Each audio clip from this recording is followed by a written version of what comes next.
Nobody wants a crippled wife, they laughed. The mysterious buyer silenced them all. They spat those words out like tobacco, cruel and careless, right there on the dusty edge of town. Folks laughed loud and hard, pointing at the girl with the twisted leg and the eyes too proud to cry. She stood still, alone, her hands gripping the edge of her faded shawl. The auction block had seen cattle sold with more kindness than what she faced that day. But then, just as the bidding turned to mockery, he came. Silent, broad-shouldered, with a coin no one expected, and a stare that shut their mouths cold.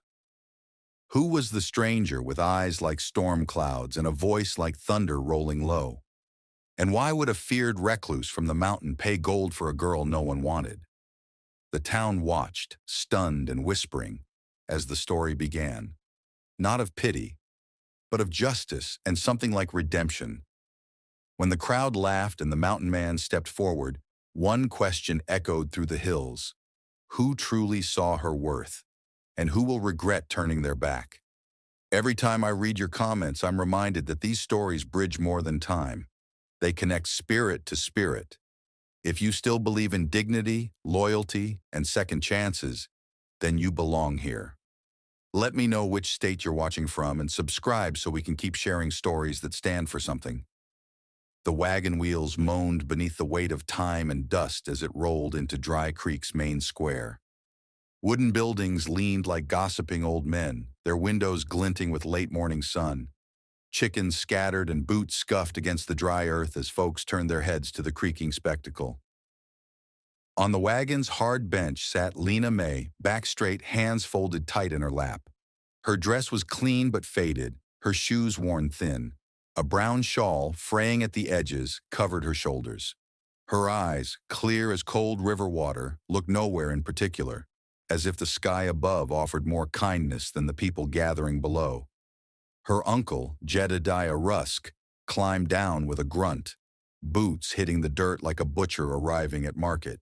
His face was red from drink and pride, and he waved a weathered hand like a man presenting fine goods. "We'll be starting soon," he barked. "A good girl, strong when she needs to be, and quiet most the time. One of y'all bachelors is gonna get lucky today," the crowd murmured. Some snorted.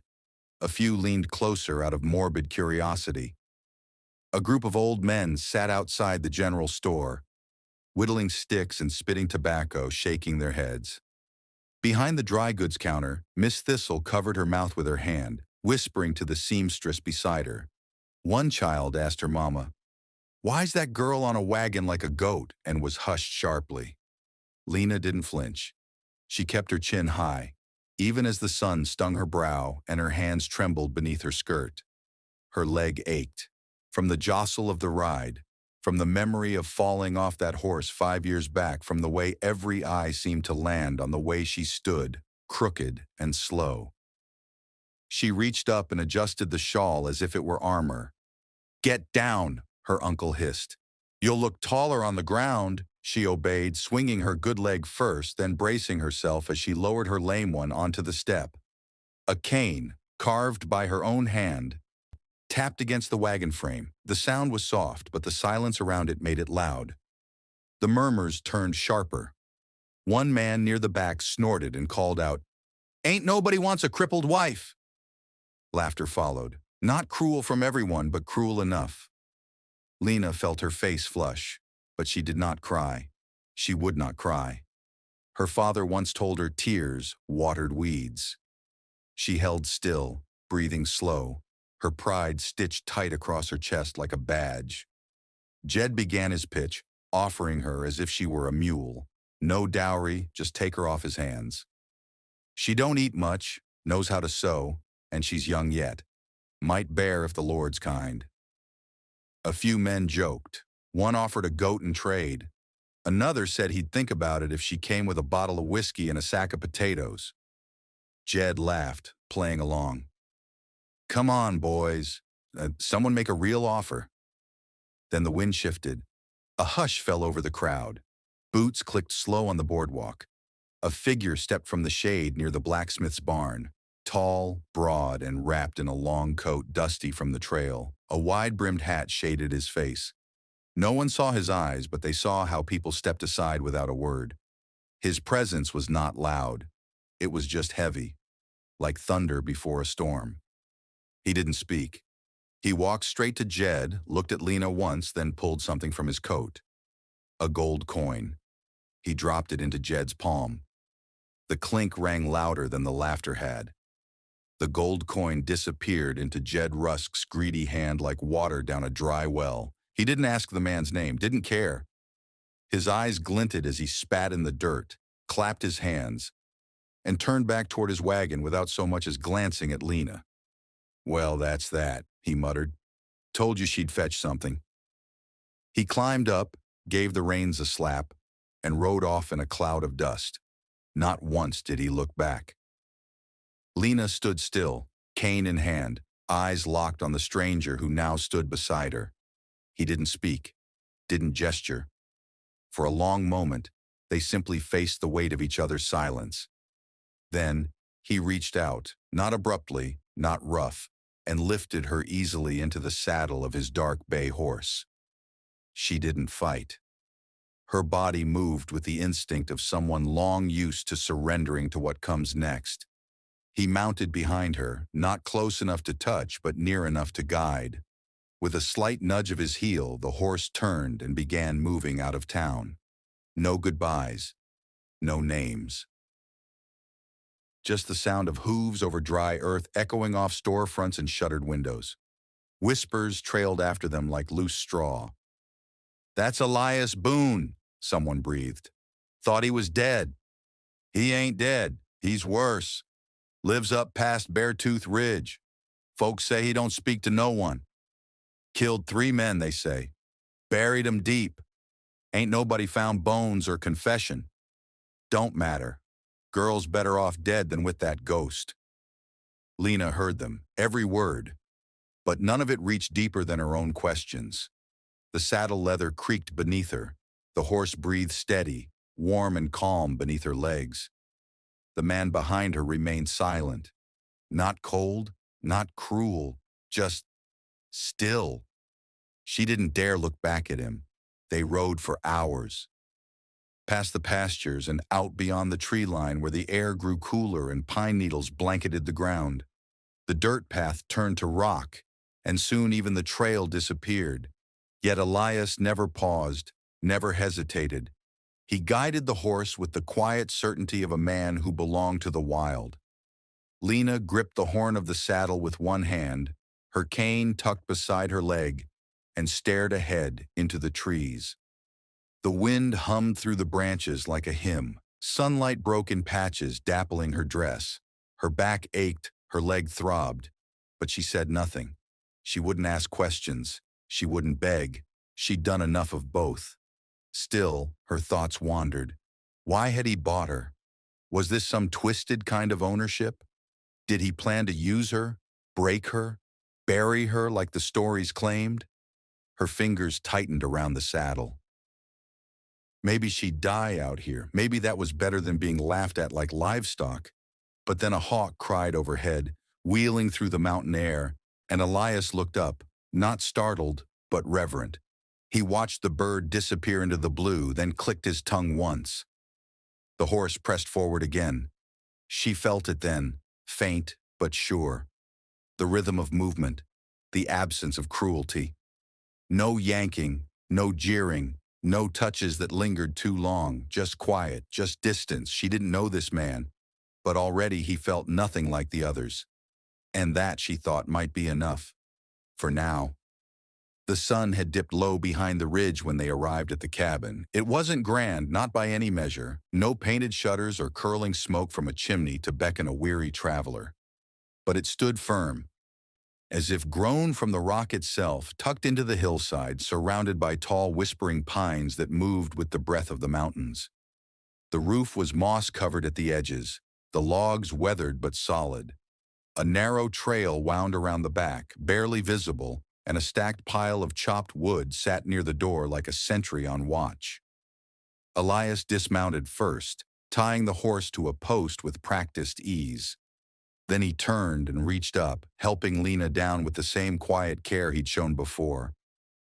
No words passed between them, just the sound of boots in dirt, the wind in the trees, and the creak of the cabin door opening. Inside, the air smelled of pine, smoke, and something earthy, like dried herbs or time itself. The room was one open space, warm with the glow of a low-burning hearth. A wooden table sat near the window, rough but clean. There were two chairs. A cot was pushed against the far wall, and beside it, a smaller bed with a quilt folded neatly at the foot. Elias pointed to the smaller one, then stepped back, letting her choose her path. Lena moved cautiously, her cane tapping softly against the floorboards. She ran her fingers across the quilt. Hand-stitched. A woman's work, long ago. She looked up, half expecting him to bark orders, but he was already by the hearth, adding wood to the fire, back turned, movements unhurried. He prepared supper without speaking. A pot of stew warmed over the fire, a loaf of hard bread sliced with care, water poured from a clay jug into tin cups. He placed her portion on the table, then returned to the hearth with his own, giving her space. They ate in silence. No grace was said, but there was a kind of reverence in the quiet, as if neither wished to disturb whatever peace had been carved out in this place. That's when she noticed the cage by the window. Inside, perched with its wing half-folded and eyes sharp, was a hawk, its feathers ruffled, one leg wrapped in cloth. A bowl of water sat nearby, and a strip of dried meat had been left untouched. Elias glanced over at it, and this time Lena caught something in his face, a flicker, a softness gone as quickly as it came. He walked to the cage and gently adjusted the bandage, murmuring something too low to hear. The bird did not flinch. Lena watched, unsure whether to feel fear or something stranger, relief. The sun fell away completely and night poured in through the windows. Elias handed her a small oil lamp and nodded once toward the cot. Then he moved to his own bedroll near the door, laid down and turned away. No questions, no instructions, no demand for anything but stillness. Lena lay awake for a long time, staring at the beams above her head. The wind outside shifted through the pines like an old lullaby, wrapping the cabin in sound. Her leg ached. Her chest still held the weight of humiliation. But in that silence, in that unfamiliar, watchful calm, she felt no fear of hands reaching where they shouldn't, no threats whispered in the dark. She turned on her side, pulled the quilt to her chin, and let the thought settle in like a seed. Maybe the wild wasn't where danger lived. Maybe it was where danger had no power. The days in the mountains were quiet, measured by light and labor. Morning came with the hiss of wind slipping between pine needles and the low creak of Elias's footsteps as he stepped out to tend the firewood or check the snare lines he'd set near the ridge. He left without words, just a nod if their eyes happened to meet. By the time the sun had risen fully, Lena was often alone in the cabin, the hawk watching her from its perch like a sentinel made of feather and will. She filled the time the best she could. At first, she did nothing, too tired, too uncertain, too worn out from years of being told she was useless. But the silence of the place started working on her. There was no shouting, no jabs, no hurry. Just the crackling of firewood, the clatter of tin dishes, the slow ache in her leg, and the smell of smoke and pine. She began by sweeping the cabin floor with a handmade broom leaning by the hearth. Then she wiped the table, cleaned the dishes, not because she was told to, but because the stillness seemed to welcome it. On the third morning, she baked bread from the coarse flour stored in the larder. It was misshapen, dense, and slightly burnt at the edges. But when Elias returned and saw it resting on the table beside a tin of wild honey, he didn't speak. He simply tore off a piece, chewed slowly, and gave a single nod before setting down the trout he'd caught that day. Each day, he brought something new from the forest or valley below. A fresh roll from a trapper's trading post, a bundle of lavender tied with twine, a pair of thick, clean wool socks. He left them on her side of the room without comment.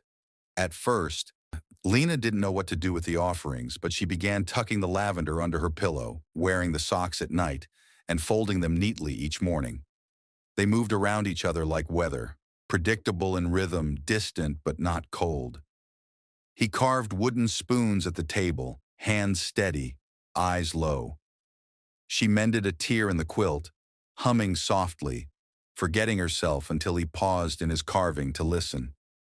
It wasn't a song, really, just a tune her mother once hummed while kneading dough. She stopped when she noticed, but he didn't say a word. He simply went back to his carving. One evening, she reached into the fire to adjust a pan and hissed as the iron kissed her hand. She jerked back, clutching her palm, the pain sharp and sudden. Elias stood before she could speak, crossing the room in 3 quiet steps. He knelt by the basin, poured cool water, and gently took her hand. His fingers were calloused, but his touch was careful, almost reverent. He wrapped her burn with a clean strip of cloth, tied it off, and looked at her once before returning to the hearth. She stared at the bandage for a long while, the ache fading beneath the linen and his wordless mercy. Later, as dusk settled over the cabin like a wool blanket, and the fire danced shadows against the wall, she placed a bowl of stew in front of him and sat opposite. They ate in silence, the hawk shifting on its perch behind them. "Thank you," she said quietly, her eyes on the bowl. He paused, then looked up.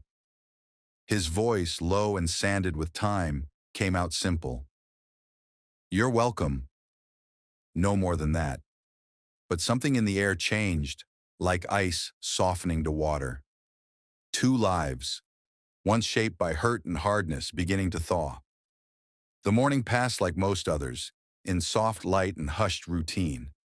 Lena had taken to organizing the shelves near the hearth, sorting jars of dried herbs, worn books, and stray tools into neat rows. The cabin, though plain, had depth, a quiet kind of history tucked into every corner. As she dusted behind a stack of yellowing papers, her hand brushed the handle of a narrow drawer beneath the window ledge. She hesitated, then pulled it open. Inside lay a single item, a small, leather-bound journal, worn smooth along the spine. It was tied with a faded green ribbon, now brittle at the edges. She undid the knot carefully, as if the very pages breathed with memory.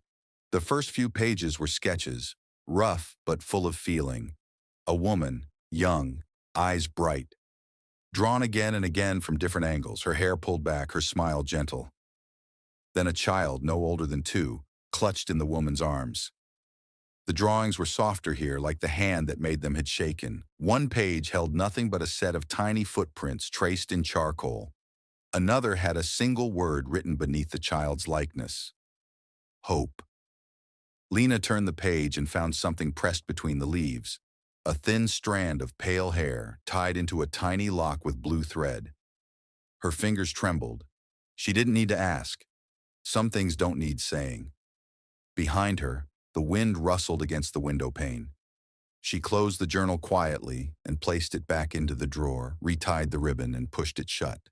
Her heart was full, heavy with someone else's grief. When she turned, Elias was standing in the doorway. He hadn't made a sound, but he was watching her, not with anger, but with a stillness that carried years behind it. His eyes dropped to the drawer, then back to her face. He didn't speak. Neither did she. But in that silence, something passed between them. Understanding, respect, a wound shared but not pressed upon. He walked past her, sat by the table, and began sharpening his carving blade with slow, steady strokes. The metal whispered against the stone. Lena returned to her task, hands quieter now, more reverent. The fire cracked low. The hawk stirred in its cage, fluttering its wings. Elias paused his sharpening, looking toward it. Later, as the day gave way to golden light, he opened the cage. The hawk stepped out slowly, testing its wings with caution. It hopped to the floor, then toward the door Elias had left ajar. Lena watched from across the room, holding her breath. The hawk turned its head once, as if offering a final glance, then leapt forward. Its wings spread wide and sure, slicing through the air as it rose into the trees. Elias stood in the doorway, eyes following the bird as it disappeared over the ridge. The red around his eyes was unmistakable, though no tears fell. Behind him, Lena sat quietly, her hands resting on her lap. She didn't speak. She didn't need to. They had both seen what was lost. They had both watched something take flight.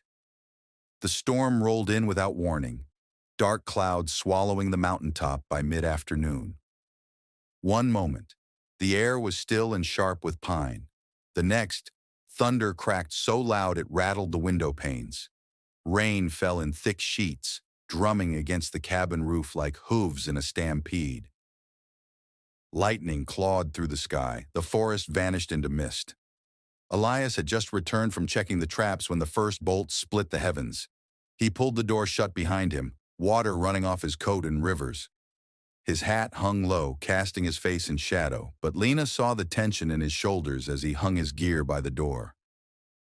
"We won't be going anywhere for a while," he said, voice rough from disuse.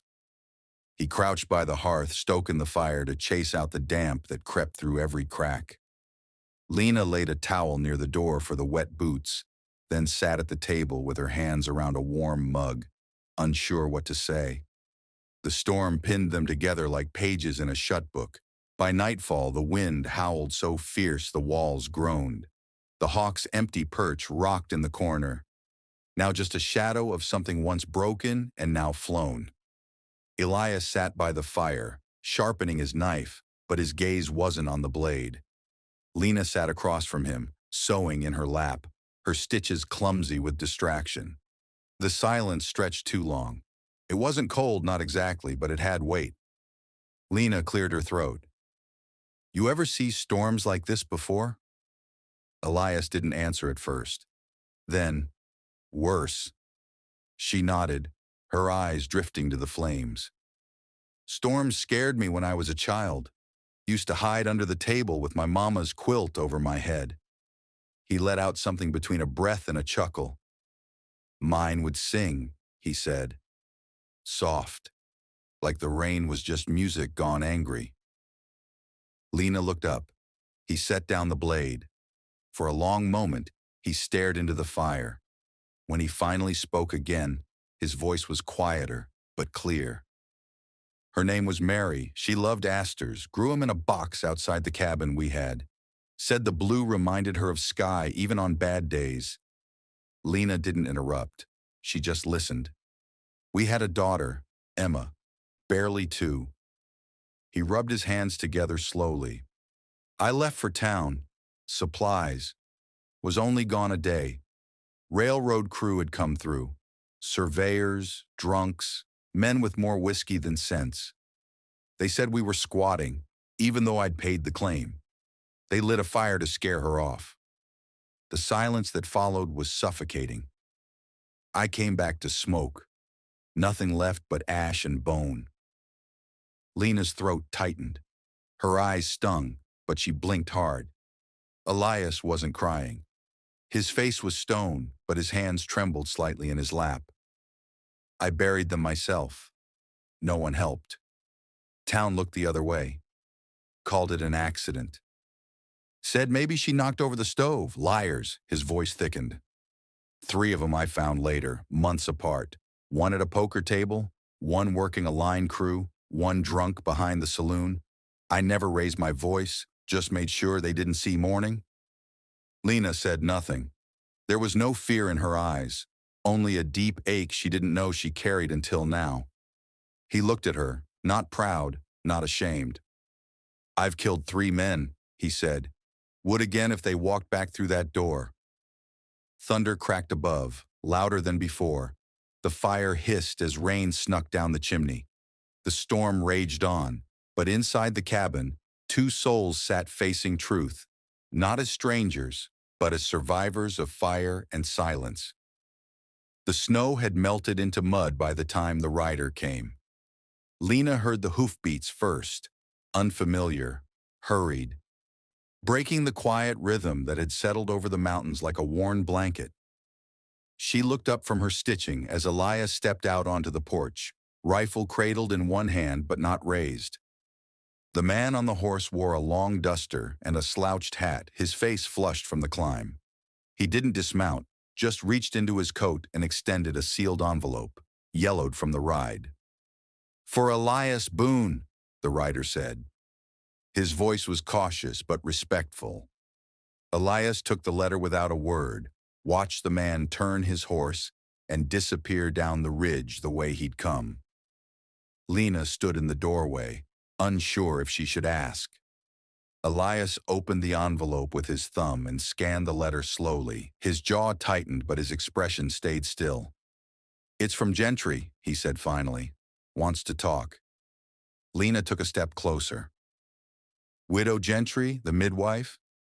She was Mary's friend. His voice was quiet, almost burdened. He folded the letter once and looked at Lena. "She's heard things. Town's been talking. Wants to know what's true." Lena's stomach tightened. What have they been saying? He didn't answer. Instead, he looked out past the trees, where the trail disappeared into shadow. "You can go if you want. She asked for you too. Said she'd rather hear it from the girl than the ghosts." Lena blinked. "You're not coming?" "She don't want me, and you don't need me to speak." The next morning, Elias saddled the horse without a sound. Lena wore her best dress, faded but neat, with her shawl pinned carefully at the front. She tucked her journal in the satchel slung across her chest. Her hands trembled, but she held the reins steady. The trail felt longer than she remembered. Every bend in the path was a memory waiting to sting. But when the rooftops of Dry Creek came into view, she straightened her back and kept her chin up. The town hadn't changed, but the way it looked at her had. People paused in their chores to stare. Children were hushed. One man muttered something under his breath, but no one laughed this time. Lena didn't stop. She rode to the edge of town, where the whitewashed house of Widow Gentry sat behind a garden just beginning to wake for spring. The door opened before she could knock. "There you are," said the widow, stepping out with arms wide. Her face was lined by time, but her eyes held warmth and steel in equal measure. "Come inside, child. I've been waiting." Inside, the air smelled of mint and rosemary. A fire crackled. Tea was already steeping. "They say Elias Boone dragged a girl up into the hills," Gentry said, her tone dry. "They say he took you." Lena looked her in the eye. "They're wrong." Gentry nodded slowly. "I figured, but I wanted to hear you say it." She gave Lena a bundle: bread, soap, a new shawl dyed a soft rose color. Then she placed a firm hand on the girl's shoulder. "Don't let them fool you," she said. "That man didn't steal you. He saved you. And if they knew half the truth, they'd thank him." Lena swallowed hard, nodded once, and held the shawl to her chest like something sacred. For the first time in weeks, she didn't feel like someone who'd been claimed. She felt like someone who mattered. The trail home felt different, softer underfoot, though the stones and roots hadn't moved. The weight in Lena's chest had shifted. Too, less like a stone, more like soil, something she could grow from. The shawl from Widow Gentry lay folded in her satchel, its rose-colored threads a quiet reminder that someone saw her as worth more than whispers and pity. The cabin welcomed her with the scent of wood smoke and the low hum of evening. Elias was sitting on the porch, whittling a piece of pine into what looked like the beginnings of a bird. He glanced up as she approached, nodded once and returned to his carving. He didn't ask what Widow Gentry had said. He didn't need to. Inside, Lena laid her shawl on the bed and pulled out her journal. The pages were still mostly blank, just scattered words, a few half-formed sketches she'd made during long afternoons. The hawk, the ridgeline above the cabin, a wooden spoon carved by Elias's hand. His face, too, though she never told him. Just the edge of his jaw, the set of his eyes, the quiet in his brow. the stillness that held its own kind of strength. That night, after supper, she sat at the table with the journal open before her and began to write. It started as a story for no one. A girl with a crooked leg who lived in a cabin high in the mountains, where the wind carried secrets and the trees whispered old truths.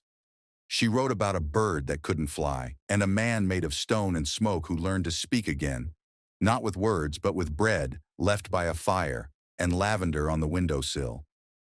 The story had no ending yet, but that was all right. Some stories took their time. The next day, Elias found her on the porch, knees tucked up, pen scratching gently. He didn't interrupt, just sat nearby and began whittling again, the rhythm of his blade in tune with her scribbling. She could feel his glance from time to time, not prying, just curious. By the third day, she handed him the journal, open to a page where she'd drawn the hawk mid-flight, wings stretched across the margin like a prayer. "Will you try reading it?" she asked, voice quiet. He looked at her, then at the page. His hands, steady with a blade, trembled slightly as he held the book. He squinted at the words, mouthing them first, then slowly reading aloud. The hawk flew, higher than she ever had before. She was not afraid. He paused. His voice had cracked near the end. He cleared his throat. "She was not afraid," he repeated, stronger this time. Lena smiled, her heart swelling. "You did good." Elias didn't answer. But he kept the journal in his lap a little longer before handing it back. That evening, as the sun dipped low and painted the sky in rust and gold, the hawk returned. It circled once above the cabin, then soared higher, catching a current of wind. Elias stood at the edge of the porch, watching it rise. Lena saw him smile, just a flicker, but real. It was the kind of smile a man wears when something once broken moves again. Not all the way healed, but no longer still. The morning came wrapped in mist, thick and low, crawling through the pines like a warning unspoken. Lena stood at the chopping block, bundling kindling for the stove, when she heard the sound. Hoofbeats, slow and deliberate, crunching over damp needles and stone. She froze, heart knocking once in her chest before she turned. Two riders emerged from the trees, their coats too fine for the wild and their boots too clean for work. They weren't trappers or ranch hands, city men, by the look of them. One wore a bowler hat that glistened with dew, the other chewed on a toothpick and smiled like he thought himself clever. Lena stepped back toward the porch as Elias emerged from the cabin, wiping his hands on a rag. He said nothing. He didn't have to. The man in the bowler raised a gloved hand. "Elias Boone, I presume?" Elias didn't answer. He stood with his shoulders square, eyes steady. "We're with the Midwestern Rail and Expansion Company," the other said, sliding from his saddle. "Name's Grisham. This here's my associate, Mr. Teller. We've been sent to negotiate." Lena moved to the side, half hidden behind the post. Grisham's eyes flicked toward her, lingered, then returned to Elias. "Seems this patch of land you're squatting on lies along a new line. We've got maps, surveys, signatures. All neat and tidy. Nothing personal, of course, but progress is progress." Elias wiped his hands again, folded the rag, and tucked it into his belt. "Ain't for sale." Bowler hat Teller tilted his head. "Now, Mr. Boone, we're prepared to offer a fair sum. Considering the condition of the property, the isolation, and, well, its tragic history, we think." "No," Elias said. Just the one word, flat and final. Grisham stepped closer. "It'd be a shame if this turned legal. Railroad men have friends in the capital, and paper moves faster than a man with a mule and a grudge." Elias didn't blink. He walked to the porch, slow and deliberate, and picked up the axe leaning by the door. He didn't raise it. He didn't need to. Teller cleared his throat. "You threatening federal men, Mr. Boone?" Elias met his eyes, calm as ever. "Just making sure my tools are sharp." The two men exchanged a glance. Grisham's smile flickered. Then he turned to Lena, eyes crawling. "You live here, miss? Didn't realize Boone had company. Strange arrangement. He take you in or take you up?"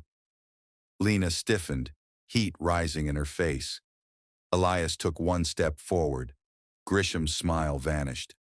The men mounted up fast, mumbling something about reconsideration and paperwork. They didn't look back as they rode off, the sound of their hooves swallowed by the trees. Elias stood still, axe in hand, watching until the forest was quiet again. Then he turned to Lena. "They'll be back." She believed him, not because of the men or the maps, but because of the way Elias's jaw clenched, the way the mist didn't lift, and the way trouble always came dressed in suits with ink-stained fingers and hearts full of hunger. The message came with the baker's boy, a scrawny thing with dirt on his knees and breath like smoke from the ride uphill. He handed Elias a folded slip of paper, creased at the corners and smudged with flour. Elias read it once, jaw tightening. He didn't say a word at first, just tucked the note into the inside pocket of his coat and stared out toward the trees like they might offer some answer he already feared. Lena watched him from the porch, her hands still damp from washing the morning dishes. "It's from town?" she asked. He nodded slowly. "Widow Gentry." She stepped closer. "What does it say?" "They're talking." His voice was low, careful. "Railroad men have been stirring it up, saying I took you. That you ain't here of your own will, that may be worse." Lena's breath caught, not from shock, but from the sheer absurdity of it. After all the silence and mercy, after the space he gave her, the idea of being taken felt so far from truth it almost broke into laughter, if it hadn't landed like a stone in her chest. Elias didn't look at her. "Mayor's under their thumb. Gentry says he might send men to investigate. Deputies, not asking, just coming." "And what happens when they get here?" she asked. "They'll see what they want to see," he said. "A man with blood behind him and a girl who limps." Lena crossed her arms, her voice firm. "Then let me go down. Let me tell them." Elias's brow furrowed. "You don't owe them nothing." "No," she said. "But I owe myself the truth, and I'm tired of hiding. If they want a story, I'll give them the real one." He was quiet a long time. The wind moved through the pines, soft but unrelenting. "They won't listen easy," he said finally. "Then I'll speak louder." His eyes met hers, and there was something behind them, a flicker of fear maybe, not for himself, but for her. The kind of fear a man carries when he knows what a mob can do, how fast decency crumbles under the weight of suspicion. "She said your honor might stand a chance," Elias said, "if they see you." Lena stepped forward, placing a hand lightly on his arm. "Then you'll ride with me." He didn't answer right away, but she felt the shift, the slight bend in that quiet, hard strength. "I'll ride beside you," he said, "all the way." That night they prepared. Lena folded her best dress, brushed her hair, and packed her journal. Elias oiled the saddle, sharpened the blade of his old knife, not for show, but for the comfort of habit. He didn't speak of fear, but she saw it in the way he checked the cinch twice, the way he stared into the fire longer than usual. But when dawn came and the valley filled with the sound of waking birds and distant wind, they mounted the horse together, not as captor and captive, not even as protector and protected, but as two people who had come through fire and silence and would now walk into judgment with heads held high. The church bell rang twice, clear and sharp in the late morning sun. It wasn't Sunday, but the pews were full. Men leaned against the walls with arms crossed, their hats clutched or resting low over their eyes.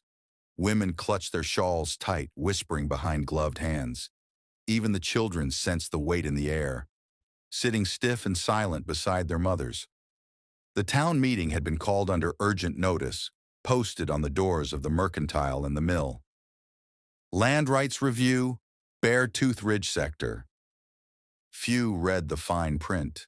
Fewer understood what it meant, but they came. because it wasn't every day that Elias Boone rode into town.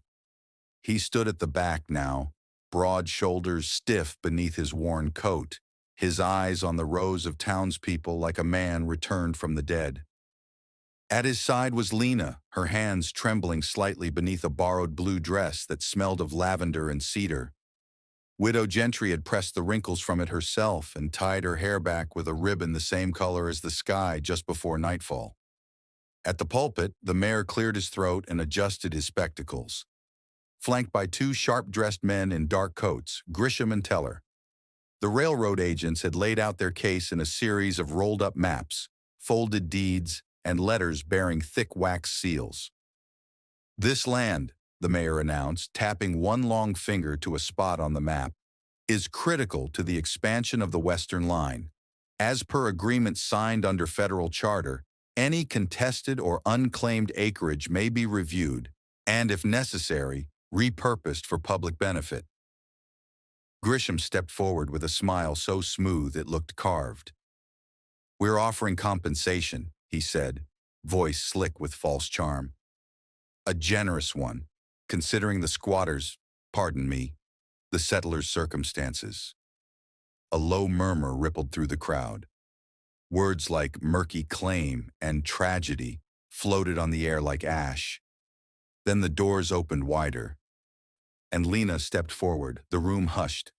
She walked with care, her cane soft against the floorboards, the hem of her dress brushing her ankles. She climbed the steps to the front without help, stood beside the maps, and turned to face the crowd. "My name is Lena Mae Rusk," she began, her voice wavering only slightly. "Some of you remember me. Some of you laughed when I was put up like cattle. You saw a girl with a limp and no family, and you turned your eyes away. No one moved. I was sold for a coin and brought to the mountain. I was scared. But I was not taken. I was not harmed. I was given a place where no one called me useless. I was given silence instead of cruelty, dignity instead of shame." She looked toward Elias, who had not moved from the back. "The man you call a ghost gave me more kindness than any of you ever did." She paused, then reached into her bag and held up her journal. "I write stories now. I draw. I live. Because someone saw me as worth saving." Widow Gentry stepped forward and stood beside her.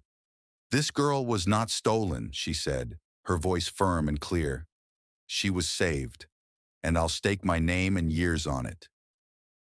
The murmur that followed was not one of doubt, but of reconsideration. Heads turned, eyes lowered. Elias watched from the back as the tides began to shift, not with noise or fire, but with truth, spoken plain, and the echo of decency stirring awake. The room hadn't settled from Lena's words when she reached into her satchel once more. Her fingers brushed the old parchment, brittle and creased with age. She pulled it out carefully. The edges frayed like the hem of a well-worn quilt. All eyes followed the motion, curiosity rippling into silence. "I found this in a drawer near the window," Lena said, voice steady now. "It was folded between old sketches. He never mentioned it. I don't think he meant to, but I read it and I understood what it meant." She held it up for all to see. A deed, faded but legible. The town seal was faint, stamped in wax, long dried and cracked. At the bottom were names the town still knew: Mayor Harlan Lutch, Reverend Jasper Monroe, Sheriff Bill Teller. All three signatures beneath a single line declaring the land in question as belonging to Elias Boone in perpetuity, in recompense for the loss of his wife and daughter in the fire that followed the railroad's first encroachment. Gasps stirred in the pews. Eyes darted. One woman crossed herself. A man whispered, "Lord above," under his breath. Grisham took a step forward, his face flushing. "That proves nothing. Could be a forgery." "It's not," Widow Gentry said firmly, moving beside Lena. "I was here when the fire happened. I was the one who washed what was left of Mary Boone's hands. I was there when the council signed that paper, standing in this very hall, saying a man shouldn't lose his family and his land all in one breath. You remember that, don't you, Mayor?" All eyes turned toward the mayor, who had gone pale beneath his collar. He stammered, reaching for words that didn't come. Well, we didn't expect the land to... Look, things change. There's been development, new need, but not new laws. Widow Gentry interrupted, her voice slicing clean through the noise. Not new hearts, unless yours turned to ash like Mary's house did. Teller shifted uncomfortably. This is irregular. These people don't understand the legal standing here. At that moment, the back doors of the church creaked open. Boots thudded softly on the wood. Elias Boone stepped into the hall. He didn't speak. He carried no bag, no papers, just his axe, the handle worn from years of use, the head dulled not by time, but restraint. He walked with purpose, slow and sure, down the center aisle, his eyes locked on Lena's, not the men who had threatened him. The room held its breath. He stopped beside her, not ahead, not behind, beside. The mayor took an involuntary step back. Teller muttered something low and inaudible. Grisham's smile vanished for good. But Elias said nothing. He didn't need to. Lena turned back to the crowd. This deed proves what I've already told you. He isn't a squatter. He isn't a thief. He is a man who was broken by this town's silence and who chose to build again anyway. You want to sell what's his, but I won't let you. She laid the deed on the pulpit and stepped away. The weight of truth hung heavy in the air, like thunder waiting on the edge of the hills. No more laughter, no more whispers, just the stillness of reckoning settling in. The marshal arrived just past midday, long after the meeting had unraveled into whispers and worry. His coat bore dust from the high plains, and his badge caught the sun like truth made metal. Word traveled fast in a small town, and by the time he tethered his horse outside the church hall, half the crowd had returned, filling the pews with curiosity and fear. He stepped through the doors with the quiet confidence of a man who had seen too much and trusted little. The room hushed. Papers rustled. Grisham straightened his coat, while Teller took a sudden interest in his boots. Mayor Whitlock rose from the front pew, sweat beading beneath his collar. Marshal Beckett, Gentry greeted, stepping forward with the poise of a woman who had summoned justice before and never waited on permission. Widow, he nodded, then scanned the room. I've been sent word of a contested land claim, possible corruption, and unlicensed expansion attempts by a corporate entity. I don't much care for lies, gentlemen. Let's see the deed. Lena stepped forward, placing the weathered document into his hand. He studied it slowly, his finger tracing the signatures, his brow furrowed in thought. Then came the testimony, first from Widow Gentry, recounting the day of the fire, the promises made by a town shamed into silence. Then from a former councilman pulled from the edge of the crowd, voice shaking as he confirmed his memory of the signatures. Beckett looked over his shoulder. Is Elias Boone present? Elias stepped forward, nodding once. Do you contest this deed, sir? No. You stake your claim? Yes. Beckett folded the paper neatly and returned it to Lena. It stands, he said. By the law of this territory and the hand of your council, Elias Boone holds rightful ownership of his land, and by extension, the right to defend it. Grisham stood abruptly. This is absurd. That document is ancient. The needs of the railroad override personal holdings under... You can sit down, Beckett said, without looking at him. You and your partner failed to file any legal paperwork before attempting to coerce or trespass. That puts you squarely on the wrong side of this matter. But, another word, Beckett interrupted, and I'll have you both detained for fraud and attempted seizure of private land. Teller slumped back in his seat. The mayor stammered, stepping forward. Marshal, perhaps this could be resolved with more tact. You signed the original deed, Beckett said flatly, then tried to bury it under pressure and coin. You'll be fined for negligence, stripped of office pending review, and barred from holding municipal power until further notice. There was a pause, and then the applause began. Not loud at first, just a few claps from the back row. Then stronger. The sound swelled like something released. Relief, perhaps. Or guilt turning into grace. People stood. Hats were lifted. A boy whistled before his mother hushed him, smiling through tears. But Elias didn't raise his hands. He didn't nod or smile. He just stood there beside Lena, his eyes not on the crowd, but on the light streaming through the church windows. He wasn't celebrating. This was no victory parade. It wasn't about gold or land or power. Lena looked at him, and she understood. This was about being seen. After all the silence, all the years spent in the shadows of other people's wrongs, Elias Boone had stood in the light and said nothing. And still, they finally heard. The air was clearer than it had been in weeks as they rode back into the pines. The sky stretched wide and soft above them, the kind of blue that felt like forgiveness. Below, the forest rustled gently. Not with secrets, but with the quiet understanding of things returning to their rightful place.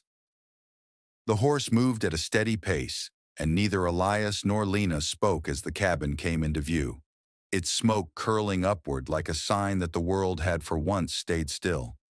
Elias dismounted first, tying the reins loosely and waiting as Lena swung her leg over, cane in hand, landing on the earth with a firmness that had grown into her over the weeks. She walked toward the porch without hesitation, letting the wind lift strands of her hair, the hem of her borrowed dress brushing the steps like the memory of someone braver. Inside, the fire was still burning low.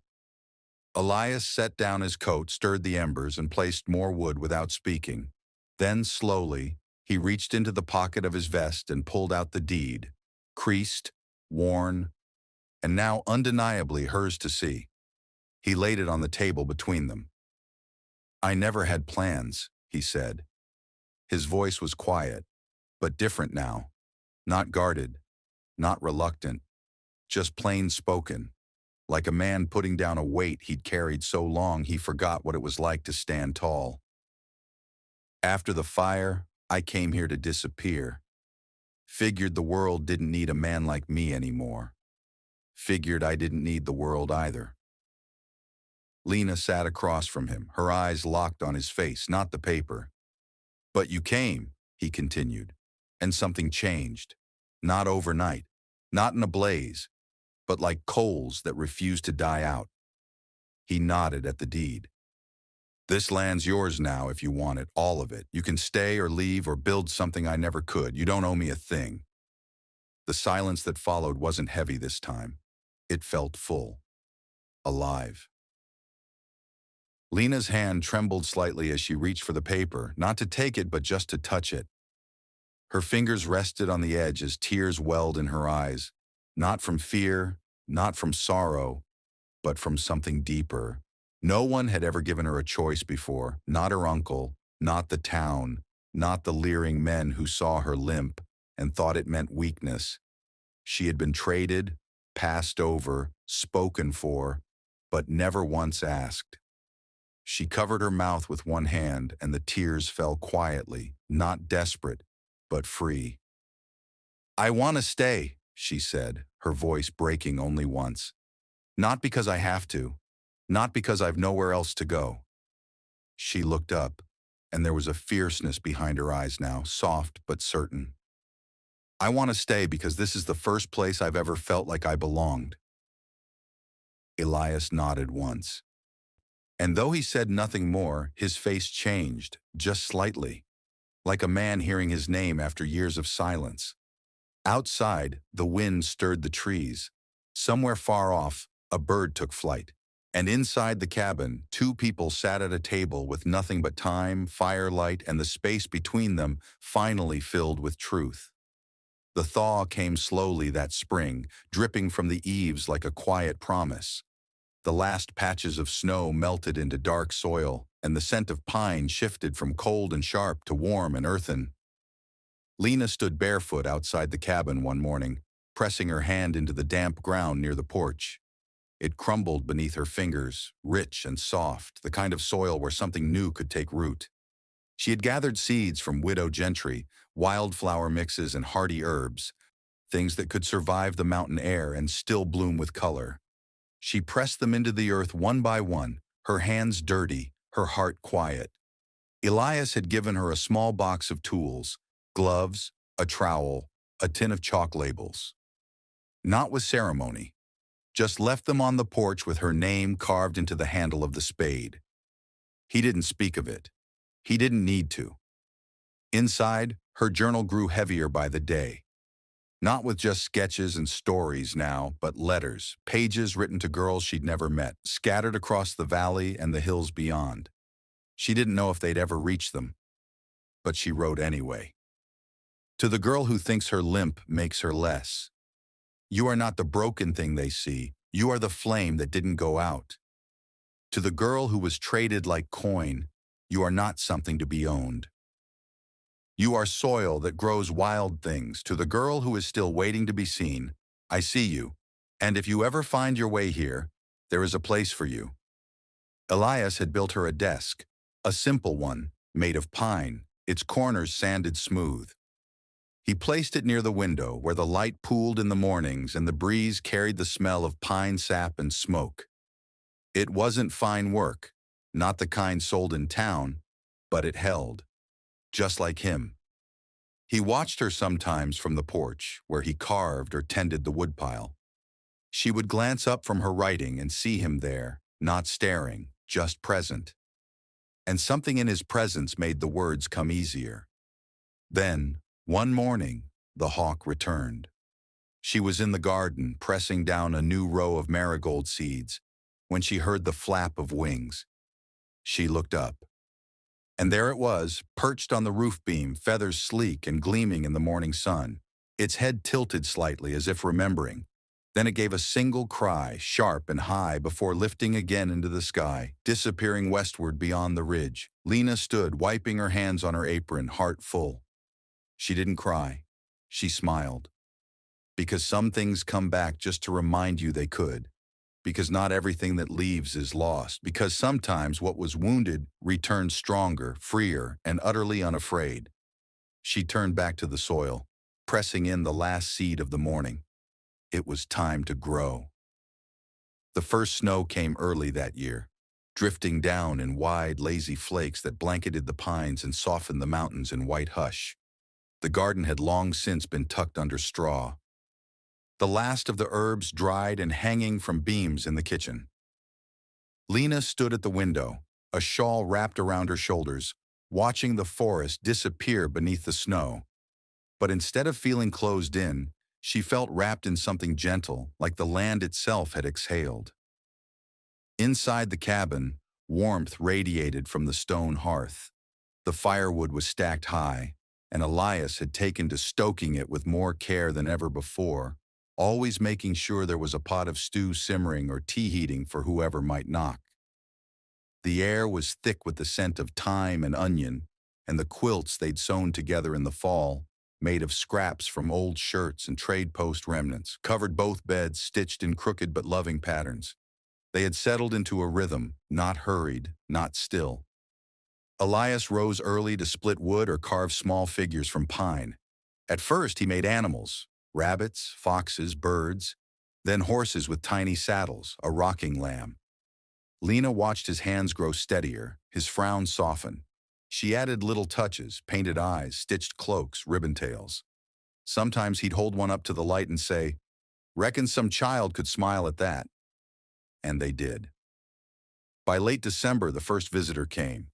A trapper from down the ridge, wrapped in furs, asking if it was true there was a girl in the mountains who wrote stories for lonely hearts. Lena gave him a cup of cider, read him one of her letters, and sent him away with a carved bear in his pocket. Word spread in the slow way mountain rumors do, passed from hand to hand like warm bread.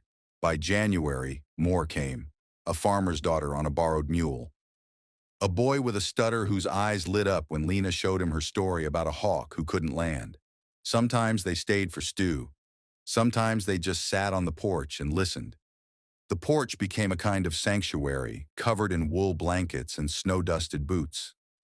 Children sat on the steps, their noses red, cheeks full of wonder, as Lena read aloud from her growing stack of journals. Stories about brave girls with crooked legs.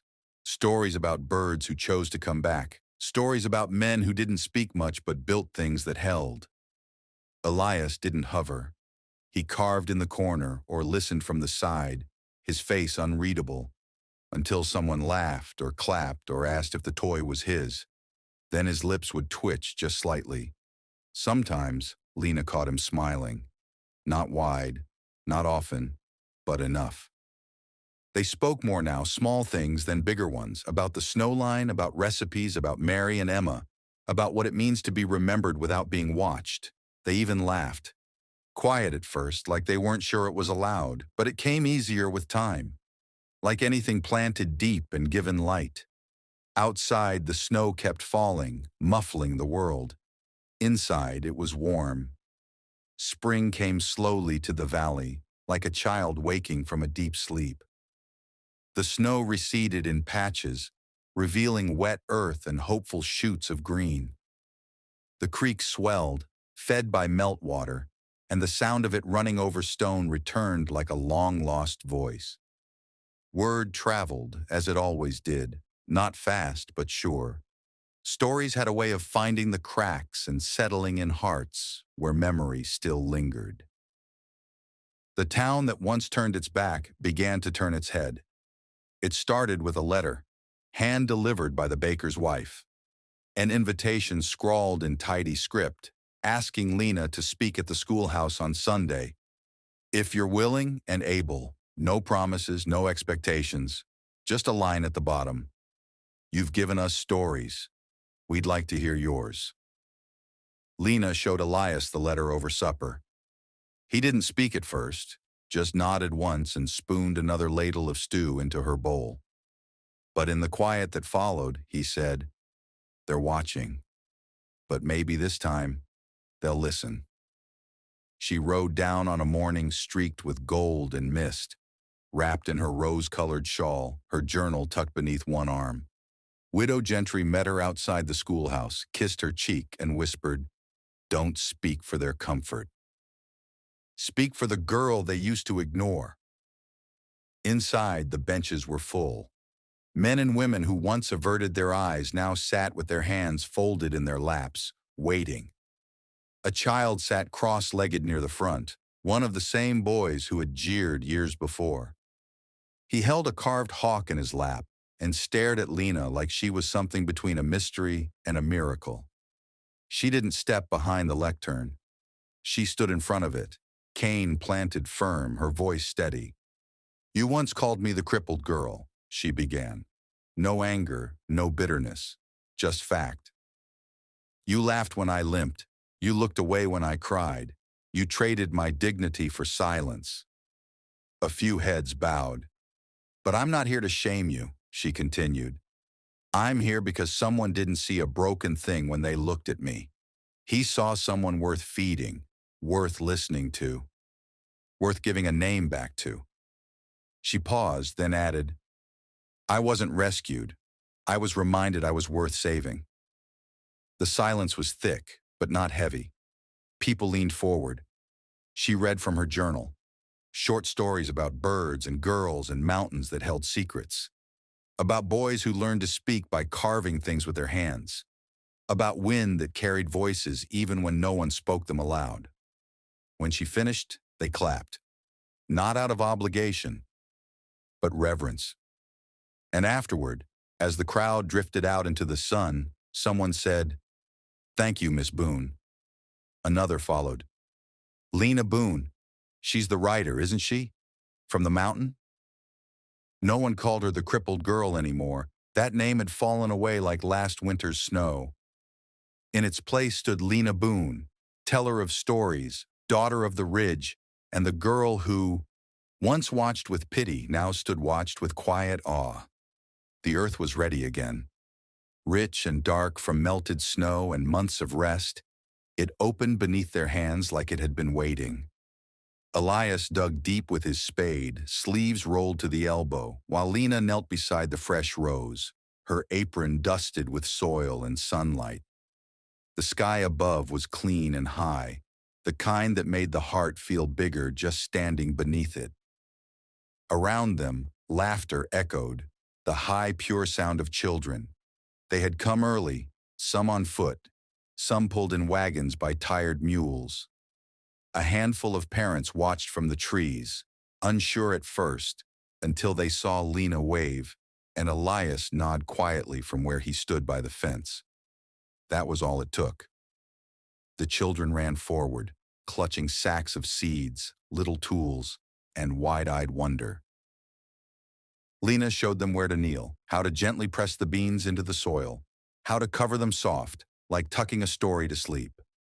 They planted herbs first, basil, thyme, mint, then vegetables, beans, squash, radishes, and finally, wildflowers, sheets of color waiting to be born. Some children didn't know how to work the earth. Others moved with instinct, barefoot and fearless. Lena guided them all, her cane never far, but rarely needed now. Her steps were slower than theirs, but sure, steady. Elias hammered the last post into the ground and lifted the wooden sign he'd carved late into the winter. The letters, rough but proud, read, Boone Hollow, a place for second chances. He stood back as Lena dusted the soil from her palms and smiled at the name. No one asked who it was named for. They already knew. As the sun reached its highest point, casting long shadows through the tall pine branches, the children stood with dirt under their nails and joy smeared across their cheeks. A few lingered near Elias, tugging at his coat, asking if he'd carved them a bird or a horse. He grumbled something low, but Lena saw the way his eyes softened, how he nodded and reached for a fresh block of pine. The wind stirred gently, lifting hair and ribbon, rustling the leaves of the first shoots. In the distance, a hawk cried, clear and strong, wheeling once over the ridge before vanishing into the light. Lena looked up and smiled. It had been a long road, carved from silence and pain, from shame and fire, but it had led here to a garden bursting with the hands of many, to a place where a girl no longer had to be brave alone. As the children packed up, their laughter trailing behind them, the cabin stood in the backdrop, not a fortress, not a prison, but a home. Warm smoke drifted from the chimney. Bread waited on the windowsill. The porch held space for those still finding their way, and the town, once blind with judgment, now remembered Elias Boone not as a ghost, not as a threat, but as the man who silenced them all, with mercy, not through fury, but through quiet, steadfast kindness, through soil turned open, through a second chance.